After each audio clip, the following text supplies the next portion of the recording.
of the revelation as something which is important because it contextualized the Quran. It helps us to understand that it was revealed in a specific period of time and that we have to take this into account. Not only this, we should take into account the culture that received the Quran and the culture through which the scholars were reading the Quran, which is a double dialectical process which is quite important here. You cannot deny this as something which is important even in anything which has to do with ijma'. The scholars were challenging the concept of ijma' from the very beginning. Is it the ijma' of the scholars in Mecca and Medina? Is it the consensus of the scholars around the world? The concept of ijma' was questioned from the very beginning, and the first one to do this is Shafi'i. He was questioning the very essence of what ijma' is.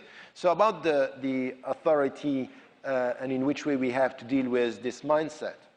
There is a misunderstanding in the Muslim attitude. You can see this in some Muslim families, is that when you criticize or you question is a lack of respect. And I think that we have to come to this understanding of the authority, and the religious authority here is to be critically respectful and to be respectful while being critical. So this is something which is, I don't have a problem with the Muslim scholars trying to get to the understanding the text, but we have to come to the traditions. And the tradition is telling you, and this is not new, it's deep in the Islamic tradition, is when a scholar is giving you an opinion, you have to ask him, where do you get that from? I'm questioning your logic. I want to know the consistency of what you are saying. Meaning by this, I don't care only about the answer. I care about the logic.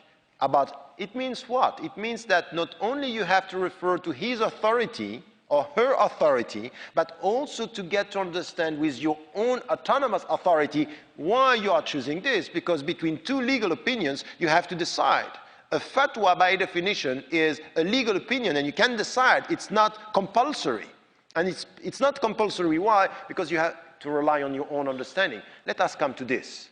Why there is no central authority in Islam, why this legal tradition is opening up for discussions. We have to come to this and to promote this spirit, this mindset, by promoting more education opens more critical thinking, and more critical thinking challenging the authority, not for the sake of just challenging, but to have a constructive critical discussion in the Muslim majority countries as well as in the Muslim communities in the West.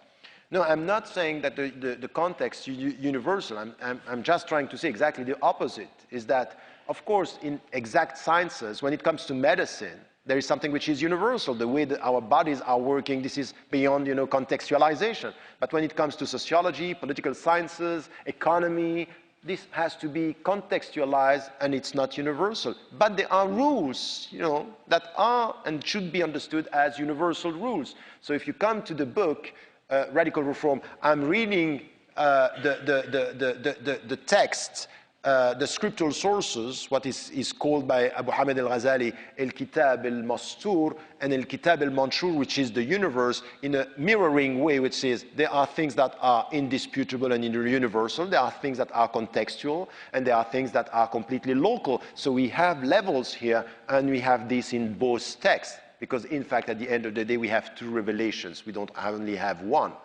And the scholars of the text are dealing with one revelation and forgetting or not taking into account at the right level the other revelations. So for this, by saying that we have to change the mindset, be careful. It's not because you are asking some people to change your mindset that you are going the same direction. So some people are saying you have to change your mindset by thinking that the West is the enemy, that we should protect ourselves from the West, and everything is written in the Quran, and they build a sense of jama'ah through a protective understanding. This is not at all my take. I am not dealing with the contemporary world or the West in a protective way. It's much more with confidence that I have, and my tradition has something to give to the contemporary debates on how are you going to be faithful to ethical principles in the contemporary world.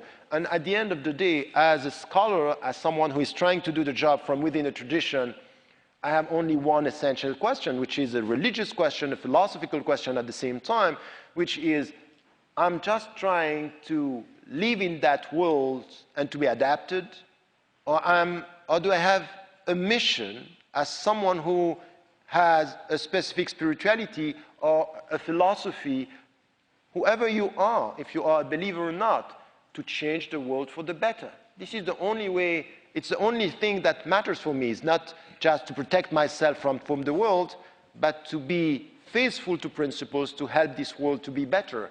And if you are a professor in a university or working at the grassroots level or an ordinary citizens, I would say that this is a common hope that we are sharing, and this is where we have the new we were talking about. Thank you.